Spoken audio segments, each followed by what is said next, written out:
Welcome guys. Welcome to this unique signature initiative of polity through the real text of Constitution of India. और already इसके काफ़ी सारे lectures पहले upload किए जा चुके हैं, आप जाकर के देख सकते हैं। फंडामेंटल राइट्स तक हम पूरा इंडियन कॉन्स्टिट्यूशन का अभी तक का टेक्स्ट एनालाइज कर चुके हैं, राइट। और कुछ काफ़ी इंपॉर्टेंट चीज़ें हमने देखी थी पिछले हफ्तों, एक डेढ़ हफ्ते से कोई लेक्चर इसमें अपलोड नहीं हुआ था, लेकिन अगेन ठीक है, चीज़ें अब फिर से अपलोड करें, लगातार अपलोड की जाने की कोशिश की जाएगी। और अप्रोच में थोड़ी चेंज, अब से लगभग 20 से 25 मिनट के ही सारे लेक्चर्स आएंगे। 20-25 मिनट में जितना कवर होगा उतना कवर किया जाएगा, ताकि ये शॉर्ट रहे, ठीक है। और प्रीलिम्स के रिवीजन के हिसाब से ये उस तरीके से अब ये बनाए जाएंगे। अप्रोच क्या है हमारी, जो नए लर्नर है, कि जो कॉन्स्टिट्यूशन का रियल टेक्स्ट है, राइट, रियल टेक्स्ट को पढ़ के साथ में जो वेरियस सुप्रीम कोर्ट की ऑब्जर्वेशंस है, right, in various case laws, तो उन सबको ध्यान में रखते हुए जो है हम पूरी पॉलिटी यहाँ पे कवर करने की कोशिश कर रहे हैं, राइट। एंड इम्पोर्टेंट ये इसलिए है क्योंकि हमें मालूम है कि यूपीएससी अब क्वेश्चंस कुछ ऐसे पूछ रही है जो कि आपके लक्ष्मीकांत वगैरह से अटेम्प्ट करना वो काफ़ी मुश्किल हो जाता है, because they don't provide you clarity regarding so many things. They ask you the question, UPSC is asking you the questions like as per the constitution of India ये चीज़ सही है या गलत है, राइट। सो उन सब चीज़ों को क्लियर करने के लिए this is an initiative. Already हम आर्टिकल 30 तक सारी चीज़ें पढ़ चुके हैं, ऑलरेडी आर्टिकल 30 तक हम सारी चीज़ें पढ़ चुके हैं। अब आर्टिकल 31 पे आते हैं। पहली बात, आर्टिकल 31 कॉन्स्टिट्यूशन हमें बता रहा है कि ये ऑलरेडी ओमिट किया जा चुका है बाय 44th अमेंडमेंट एक्ट। पहला क्वेश्चन तो यही बनता है कि आर्टिकल 31 कौन से अमेंडमेंट एक्ट के थ्रू ओमिट किया गया। सो this is basically omitted under article, right, under 44th amendment act, जो कि मोरारजी देसाई के टाइम पे आपके हुआ था, नंबर 1। नंबर 2, हमें ये बात ध्यान में रखनी है कि article 31 provided for the right to property, right. Right to property in Indian constitution initially was written in 2 parts, ठीक है। 2 जगह पे हमें राइट टू प्रॉपर्टी मिलता है। पहला was freedom of acquiring the property, that was under article 19 subsection A, subsection I think G या फिर सॉरी एच एच, हाँ एच या F, right. So article 19 subsection A में बेसिकली आपकी freedom of acquiring the property आपको वहां mention की गई थी।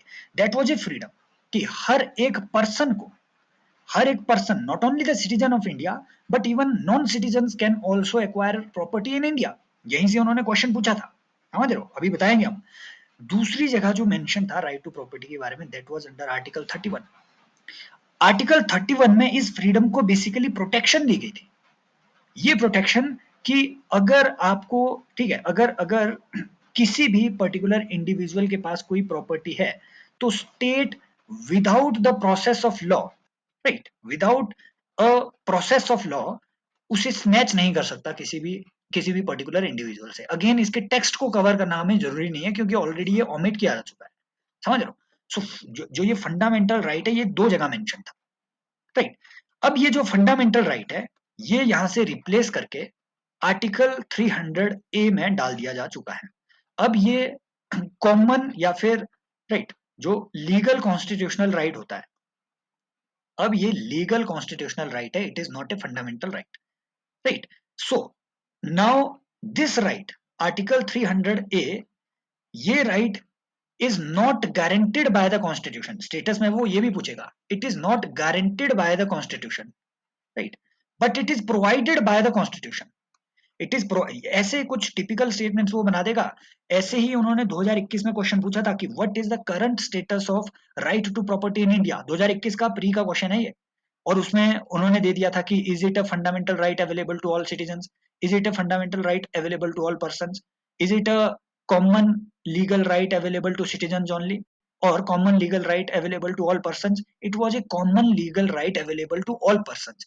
It is provided by the constitution but not guaranteed by the constitution. Those rights which are guaranteed by the constitution are provided in the fundamental rights. Fundamental rights are the rights that are guaranteed by the constitution, right? So this is a common legal right, not guaranteed by the constitution but provided by the constitution.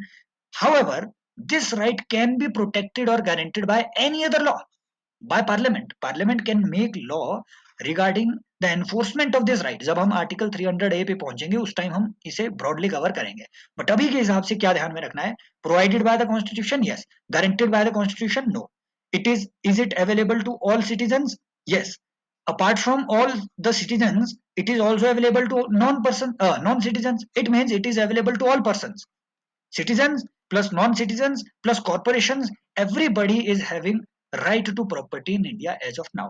This is the whole story of article 31, this is the entire story of right to property in India, right, concluded within, ठीक है, 5 minute के अंदर ये पूरा समाप्त, यहीं से वो आपको क्वेश्चन पूछेगा। अब देखो ये जो आने वाले आर्टिकल्स है, आर्टिकल 31A, 31B, 31C, भाई साहब आप अपनी लक्ष्मीकांत वगैरह ओपन करेंगे तो एक पेज, हाईली एग्जॉस्टिव पेज आपको वहां पे मिलेगा जिसमें इंफॉर्मेशन हैवी आप उसे कहेंगे, और बहुत कॉम्प्लेक्स है ये चीजें याद रखना। तो वो इसे अच्छे से सिंप्लीफाई करके कॉन्स्टिट्यूशन इसमें क्या कहता है वो हम यहाँ देखेंगे। इनफैक्ट आपको ये भी बात पता चलेगी कि भाई साहब एम लक्ष्मीकांत में कई चीजें ऐसी मिसिंग है जहां से यहाँ से वो क्वेश्चन बना देगा लेकिन वहां वो एड्रेस नहीं होती है वो चीजें, समझ रहे हो। फॉर एग्जाम्पल ये जो आर्टिकल 31A है, इसे आर्टिकल 31 की कंटिन्यूटी में देखो। आर्टिकल 31 क्या कह रहा है कि भाई साहब आपको अगर कहीं पे भी कंपलसरी एक्विजिशन ऑफ प्रॉपर्टी करनी है, समझ रहे हो, तो वो compulsory acquisition of property as per law ही आपको करनी होगी, एज पर लॉ ही आपको करनी होगी। और आप जो है ठीक है, मतलब वो जो आपकी राइट टू प्रॉपर्टी है it was basically protected under article 31, right. लेकिन इससे क्या हो रहा था, जो आपका राइट टू प्रॉपर्टी है, सॉरी मैंने एजुकेशन बोल दिया, जो आपका राइट टू प्रॉपर्टी है, फंडामेंटल राइट होने की वजह से स्टेट कई काम नहीं कर पा रहे थे। फॉर एग्जांपल अगर लैंड रिफॉर्म करने हैं, अगर लैंड रिफॉर्म करने हैं स्टेट को, तो आपको किसी पर्सन ए से लैंड लेनी पड़ेगी, पर्सन बी को वो लैंड बांटनी पड़ेगी। तो यहाँ लैंड रिफॉर्म में पर्सन ए के फंडामेंटल राइट टू प्रॉपर्टी तो ब्रीच हुई, नंबर वन।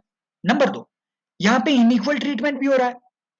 आर्टिकल 14 क्या कह रहा है, राइट टू इक्वालिटी की बात कर रहा है आर्टिकल 14 कि there must be equality before the law, right.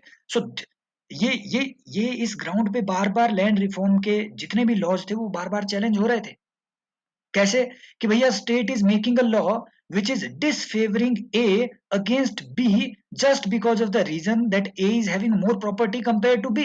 So property को as a ground of inequality आप कैसे बना सकते हैं, समझ रहे हो। इस ग्राउंड पे ये सारे इस तरीके के लैंड रिफॉर्म के जो पॉजिटिव, स्पेशली आपके जो सोशलिस्ट एजेंडा था सरकार का, वो सोशलिस्ट एजेंडा बार बार चैलेंज हो रहा था। इस चीज को सेंस कर लिया था नेहरू जी ने। तो भाई साहब नेहरू जी ने वेरी वेरी फेमस और infamous first constitution amendment act लाया। और हम ऑलरेडी ये जान चुके हैं कि फर्स्ट कॉन्स्टिट्यूशन अमेंडमेंट एक्ट से कई सारे काम इंडियन कॉन्स्टिट्यूशन में किए गए, ऑलरेडी हम काफी चीजें देख चुके हैं।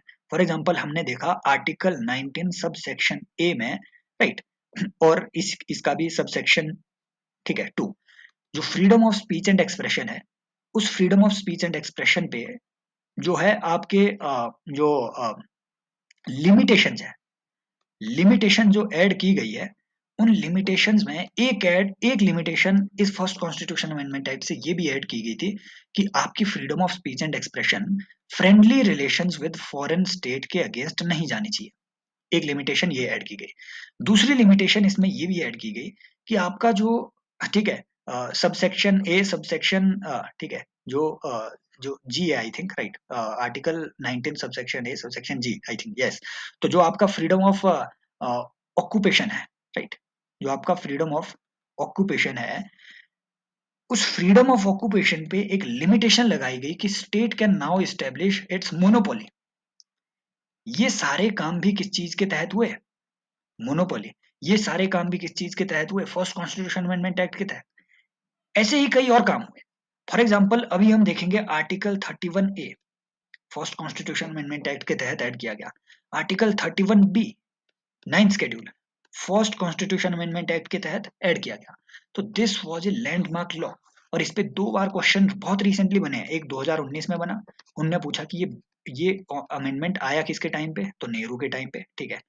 दूसरा इन्होंने 2023 में पूछा कि भैया ये बताओ, ये जो फर्स्ट कॉन्स्टिट्यूशन है ना, इनमें से कौन सा कॉन्स्टिट्यूशन अमेंडमेंट एक्ट था जो कि judicial interpretation of fundamental right, judicial interpretation of fundamental rights को, ठीक है, डू अवे करने के लिए या फिर उसके इफेक्ट को नेगेट करने के लिए किया गया था। तो वो भी ये फर्स्ट कॉन्स्टिट्यूशन अमेंडमेंट एक्ट क्या था, वो जुडिशियल इंटरप्रिटेशन क्या थी। For example there was Champakam Dorai Rajan case, CD case, ठीक है। चंपकम दोराई राजन केस में सुप्रीम कोर्ट ने क्या बोला कि fundamental rights are superior to your DPSPs. DPSPs को आगे हम पढ़ेंगे, ठीक है। तो जो डीपीएसपीज में मेंशन किए गए आपके प्रिंसिपल्स है, जो मेनली आपके सोशलिस्ट डॉक्ट्राइन है, उससे सुपीरियर पोजीशन में है fundamental right. So fundamental right must be according that particular superior position.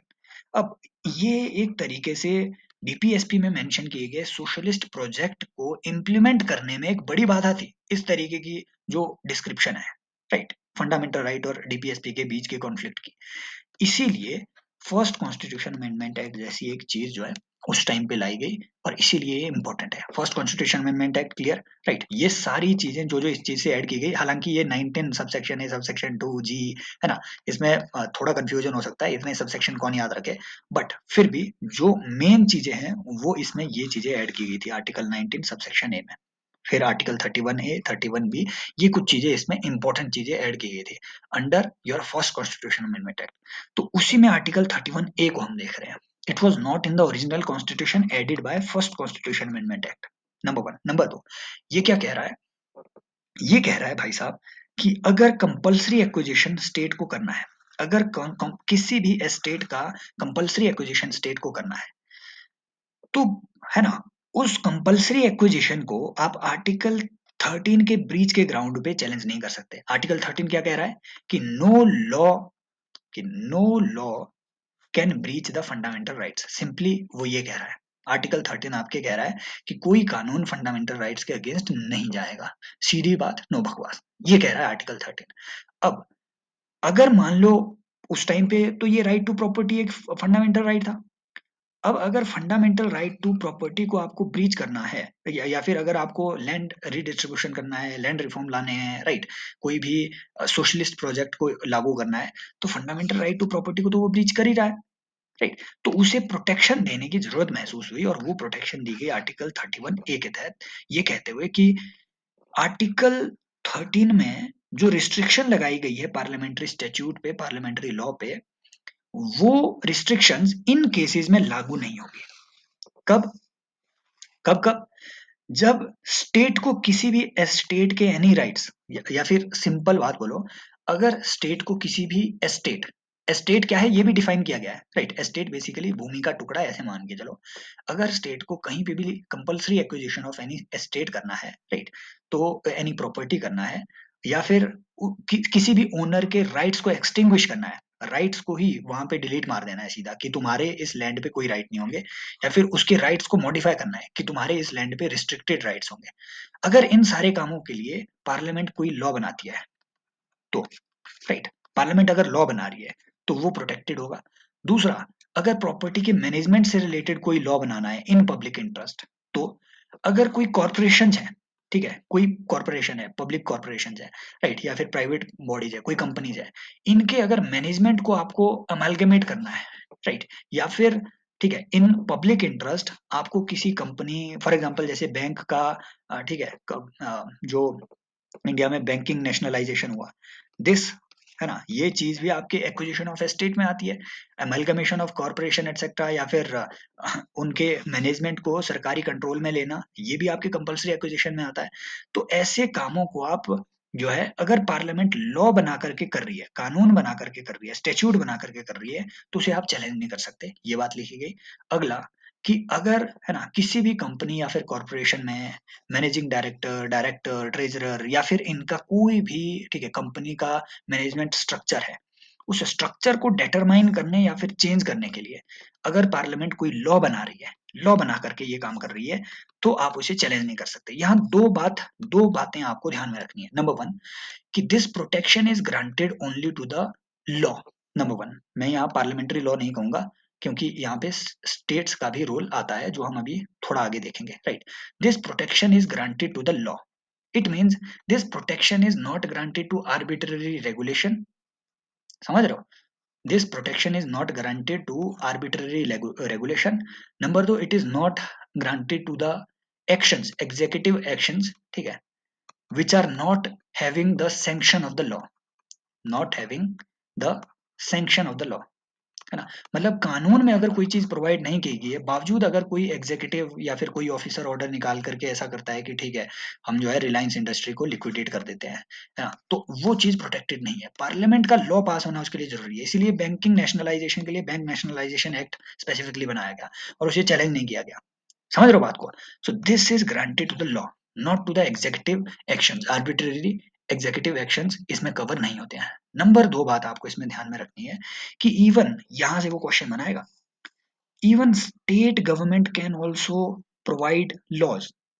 जो जो स्टेट गवर्नमेंट है वो भी ऐसे, स्टेट लेजिस्लेचर भी ऐसा कानून बना सकती है इन सारे कामों को करने के लिए, है ना। Extinguishment and modification of any rights, acquisition of state, है ना, लैंड एक्विजिशन वगैरह के लिए स्टेट लेजिस्लेचर भी अपना कानून बना सकती है।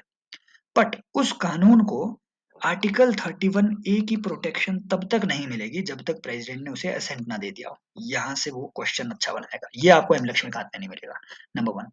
नंबर 2, आपको ये बात ध्यान में रखनी है कि भाई साहब ये जो प्रोटेक्शन दी गई है, ये प्रोटेक्शन दी गई है कानूनों को, कौन से कानूनों को? फॉर एग्जाम्पल लैंड एक्विजिशन के लॉज एटसेट्रा को जो ये प्रोटेक्शन दी गई है, ये protection with respect to only to to fundamental rights के रिस्पेक्ट में दी गई है, एक आर्टिकल 19 और एक आर्टिकल 14, राइट।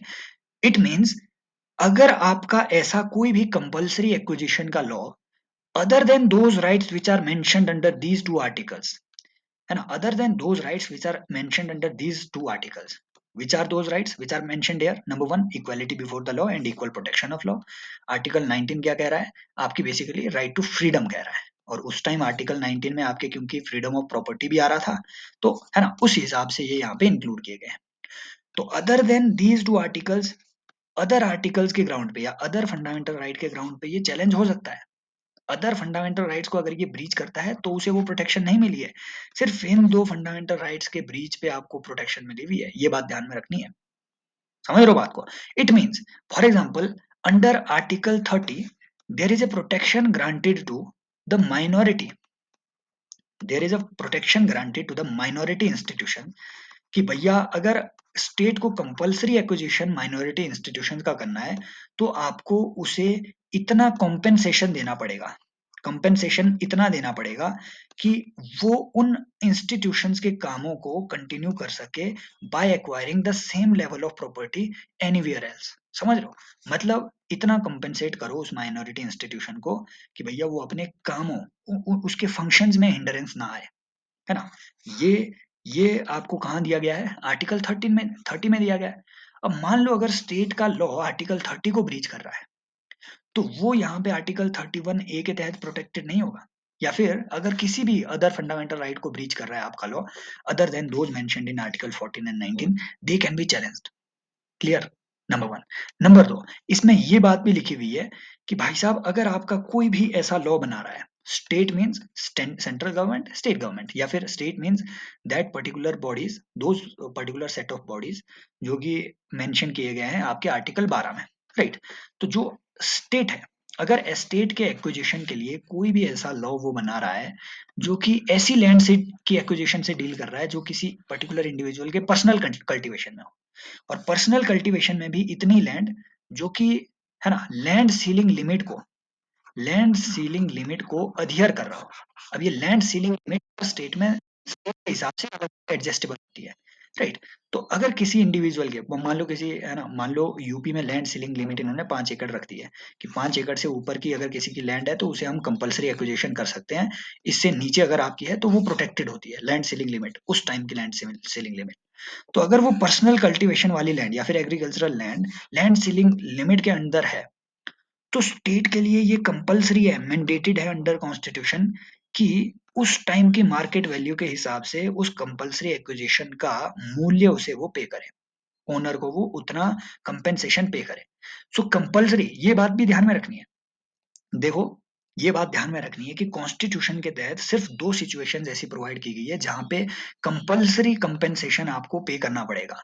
नंबर 1, अगर आपकी पर्सनल कल्टीवेशन की लैंड है, राइट, पर्सनल कल्टीवेशन की लैंड है under land ceiling limit. Number 2, अगर आर्टिकल 30 के तहत कोई माइनॉरिटी इंस्टीट्यूशन एस्टेब्लिश की गई है, उसे भी आपको जो है कंपलसरी कंपनसेशन देना पड़ेगा। अदर देन दोज लैंड्स, ठीक है, कंपनसेशन देखो अदर चीजों में भी मिलता है। फॉर एग्जांपल अगर कहीं पे रोड निकल रही है तो उसमें भी भले ही सीलिंग लिमिट अदियर हो रही हो नहीं हो रही हो, तो जो ओनर है उसे जो है दिया जाता है compensation, but that is not mandated under the constitution. उसके लिए for example land acquisition act है इंडिया में, ठीक है, तो वो प्रोटेक्टेड है अदर लॉज के थ्रू। कॉन्स्टिट्यूशन के थ्रू जो प्रोटेक्टेड है वो ये दो कैटेगरीज ऑफ एस्टेट्स प्रोटेक्टेड है, तो ये बात भी इसमें ध्यान में रखनी है। बाकी ये है ना, यहाँ पे ये रटना नहीं है, ये बात ध्यान में रखनी है कि for the purpose of article 31A estate has been defined. Estate यहाँ पे डिफाइन किया गया है बकायदा कि एस्टेट का मीनिंग क्या होगा, वो डिफाइन किया गया है। ये सारी चीजें एस्टेट के मीनिंग में आएगी, ये सारी चीजें स्टेट की मीनिंग में आएगी। जागीर, इनाम, मुआफी टाइप की लैंड, ठीक है। अब यहाँ से वो क्वेश्चन बनाएगा प्री में कि जागीर, इनाम या फिर मुआफी क्या है, they are types of land, ऐसे उन्होंने पूछा भी हुआ है, ठीक है। देन जन्मम क्या है, it is also a type of land grant by the state जो उस टाइम पे होती थी। देन रैयतवाड़ी सिस्टम के तहत जो भी बाकी अदर आपके जो एस्टेट्स हैं वो वहां कवर हो रही है। तो इन सब चीजों को रटना कुछ भी नहीं है, ये ध्यान में रखना है कि यस एस्टेट का मतलब यहाँ पे क्या है, that is clearly defined. Then rights को भी यहाँ डिफाइन किया गया है, हालांकि फिर हर चीज को आपको जो है रटना जरूरी नहीं है। दूसरी बात जो हमें यहाँ पे ध्यान में रखनी है दैट इज आर्टिकल 31B। हमने 9th शेड्यूल की स्टोरी ऑलरेडी पढ़ी हुई है, सुनी हुई है, ये आर्टिकल 31B भी आपके ऐड किया गया है, ठीक है, फर्स्ट कॉन्स्टिट्यूशन अमेंडमेंट एक्ट से, ठीक है।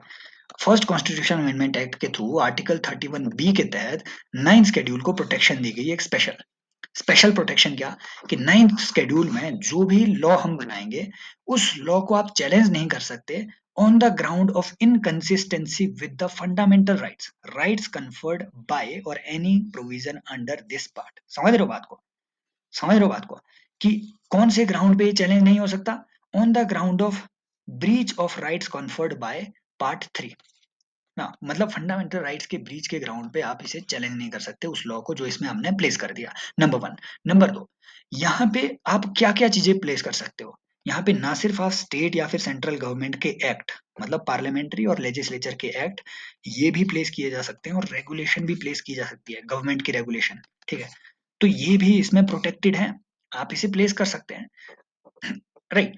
अब देखो भाई साहब, ये चैलेंज हो गया सुप्रीम कोर्ट में, कई बार ये चैलेंज हो गया सुप्रीम कोर्ट में। सुप्रीम कोर्ट में चैलेंज और मेनली जो इसका, ठीक है, कंक्लूसिव जो जजमेंट आई that was basically your right, your IR Coelho case, Coelho case, ठीक है, ये आई थिंक 2007 के आसपास की जजमेंट है। इस केस में सुप्रीम कोर्ट ने क्या बोला, सुप्रीम कोर्ट ने बोला कि भाई साहब यार, तुम हमारी ऐसी जुडिशियल रिव्यू की पावर को ऐसे छीन कैसे सकते हो, राइट। तुमने लिखा हुआ है कि इसे वॉइड आप डिक्लेयर नहीं कर सकते हो on the ground of what, on the ground of breach of the fundamental rights, आप तुम इसे चैलेंज नहीं कर सकते हो। बट सुप्रीम कोर्ट ने बोला कि ठीक है, हम मानते हैं कि ये आर्टिकल खुद को प्रोटेक्ट करता है ऑन दिस ग्राउंड, और हम इस आर्टिकल को भी वॉइड डिक्लेयर नहीं कर, ठीक है, हम इसे, ठीक है, मानते हैं कि ठीक है, ये एक तरीके से वैलिड है। बट सुप्रीम कोर्ट ने बोला कि इस आर्टिकल में लिखा है कि फंडामेंटल राइट के ब्रीच के ग्राउंड पे तुम इसे जो है चैलेंज नहीं कर सकते, but on other grounds you can challenge it. What is that other ground, that other ground is basic structure of the constitution. Supreme court ने बोला कि ठीक है, मान लो ये फंडामेंटल राइट को ब्रीच कर रहा है, कोई दिक्कत नहीं, बट अगर ये बेसिक स्ट्रक्चर को ब्रीच कर रहा है, कोई भी ऐसा लॉ जो 9th शेड्यूल में प्लेस किया गया हो, तो वो बेसिक स्ट्रक्चर के ब्रीच के ग्राउंड पे आप इसे चैलेंज कर सकते हैं और वॉइड भी डिक्लेयर कर सकते हैं। अब इस तरीके से सुप्रीम कोर्ट ने ये प्रोटेक्शन को ही नलिफाई कर दिया। Why? Because fundamental rights are also a part of basic structure.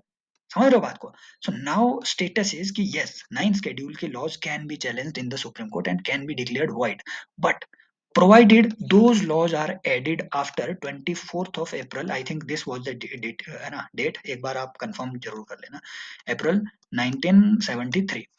क्यों? क्योंकि इस डेट पे केशवानंदा भारती जजमेंट आई थी और जिसमें बेसिक स्ट्रक्चर डॉक्ट्राइन को, ठीक है, एनश्राइन, ठीक है, सुप्रीम कोर्ट ने एनश्राइन किया, आउटलाइन किया कि this is the basic structure. तो जो इस डेट के बाद इसमें प्लेस किए गए हैं उन्हें आप चैलेंज कर सकते हैं, उस डेट से पहले के लॉज को चैलेंज नहीं कर सकते। एंटायर स्टोरी ऑफ योर, ठीक है, जो स्केड्यूल 9th शेड्यूल है वो इतनी ही है, सिंपल बात, नो बकवास। अब देखो, इसकी भी पूरी स्टोरी जानने की जरूरत नहीं है, करंट स्टेटस जान लो। आर्टिकल 31C क्या कह रहा है, जो कि काफी लेट 25th अमेंडमेंट एक्ट से जो है ये ऐड किया गया बेसिकली, राइट। और ये जो लॉ ऐड किया गया, दिस वाज राइट, आपके जो इंदिरा गांधी जी है उन्होंने ये स्पेसिफिकली ऐड करवाया, राइट। तो ये क्या कह रहा है भाई साहब कि अगर आप आर्टिकल 39B और आर्टिकल 39C को इम्प्लीमेंट करने के लिए, ये दोनों आर्टिकल्स क्या है, दे आर डीपीएसपीज, जो क्या कहते हैं कि आपको वेल्थ के कंसंट्रेशन को रोकना है, इनइक्वालिटी को बढ़ने से रोकना है, मतलब इक्वल डिस्ट्रीब्यूशन वगैरह आपको करनी है वेल्थ की, सिंपल बात, ज्यादा आपको इसमें रटना नहीं है, बाकी हम इन्हें देखेंगे जब हम डीपीएसपी में पहुंचेंगे। तो ये स्टेट के लिए दिए गए कुछ ऐसे डायरेक्टिव्स है। अब इंदिरा गांधी जी ने क्या कहा कि अगर हम इन्हें इम्प्लीमेंट करने के लिए कोई भी लॉ लाते हैं या पॉलिसी लाती है, उस पॉलिसी को आप इनकंसिस्टेंसी, है ना, विद रिस्पेक्ट टू आर्टिकल 14 और 19 के ग्राउंड पे उसे आप वॉइड डिक्लेयर नहीं कर सकते। वही दो आर्टिकल्स के ब्रीच के ग्राउंड पे आप इसे वॉइड डिक्लेयर नहीं कर सकते। ये प्रोटेक्शन दी गई to any such policy which is meant to be, है ना, which is meant to implement article 19B और आर्टिकल 19C के प्रोविजंस। सीधी बात, समझ रहे हो बात को? तो ये बात ध्यान में रखनी है। अब बाद में ये जो प्रोटेक्शन है ये एक्सटेंड कर दी गई थी, ठीक है। जो 42nd अमेंडमेंट एक्ट है, इस 42nd अमेंडमेंट एक्ट के थ्रू ये पूरी जो प्रोटेक्शन एक्सटेंड कर दी गई थी to all the DPSPs. But फिर, ठीक है, जो मिनर्वा मिल केस है, उस मिनर्वा मिल केस में सुप्रीम कोर्ट ने इस अदर डीपीएसपीज को एक्सटेंड की गई ये पूरी प्रोटेक्शन है, इसे ठीक है, ये प्रोटेक्शन उन्होंने ठीक है डिसअलाउ कर दी, नंबर वन। नंबर दो, इसी 42nd अमेंडमेंट एक्ट से ये बात भी लिखी गई कि such laws or policies can not only be not be declared void by the judiciary but they can also not be challenged। तो उन्हें जुडिशरी में चैलेंज करना या फिर जुडिशरी की कोर्ट तक ऐसे लॉ को घसीटना भी उसने जो है, उन्होंने जो है वो प्रोहिबिट कर दिया था, राइट। उसे उसे अनकॉन्स्टिट्यूशनल, एक तरीके से कॉन्स्टिट्यूशनल प्रोटेक्शन दे दी गई थी कि you can not bring such law to the courts, है ना, for for the judicial review. तो जुडिशियल रिव्यू की पावर ही छीन ली गई थी। अब इसे भी मिनर्वा मिल केस के तहत जो है सुप्रीम कोर्ट ने एक तरीके से नलिफाई कर दिया और ये बोला कि you can not, since judicial review is a part of basic structure of the constitution, you can not snatch it away. So वो जो ब्लैंकेट इम्यूनिटी दी जा रही थी उसे अब दूर कर दिया गया और स्टेटस अभी वही है जो 25th CAA वाला था कि कोई भी पॉलिसी अगर आप आर्टिकल 39B और 39C के तहत इंप्लीमेंट करना चाह रहे हो तो इन दो आर्टिकल के वायलेशन के ग्राउंड पे आप उसे वॉइड डिक्लेयर नहीं कर सकते। Can you challenge it in the court? Yes. Can you declare void on these two grounds? No. Can you declare void on other grounds? Yes. Simple बात, बाकी आपको कुछ भी इसमें ध्यान में नहीं रखना है। क्लियर? डन। आर्टिकल 32, क्योंकि रिट्स हैं तो रिट्स पे आपको हमें जो है एक ब्रॉड सा एक बड़ा थोड़ा, ठीक है, लेनी पड़ेगी, 15-20 मिनट का इसमें लगेगा, तो उसके लिए अलग से एक लेक्चर। और हाँ, रिट्स पे इन्होंने क्वेश्चन पूछे भी हैं, पता होना चाहिए कि कहाँ पे लोकस स्टैंडाई लागू होता है, कहाँ पे नहीं लागू होता है, ये किसके अगेंस्ट इशू होती है, किसके अगेंस्ट नहीं होती है, राइट। तो ये स्पेसिफिकेशंस अगर हमें अच्छे से जाननी है तो रिट्स के, और ये भी पता होना चाहिए रिट्स कहाँ डिफाइंड है या नहीं है। So all these things need to be covered in the next set of lectures. Thank you so much. Take care. Bye bye. As always, love you all. And yes, you can join the Telegram channel. Link is provided in the description.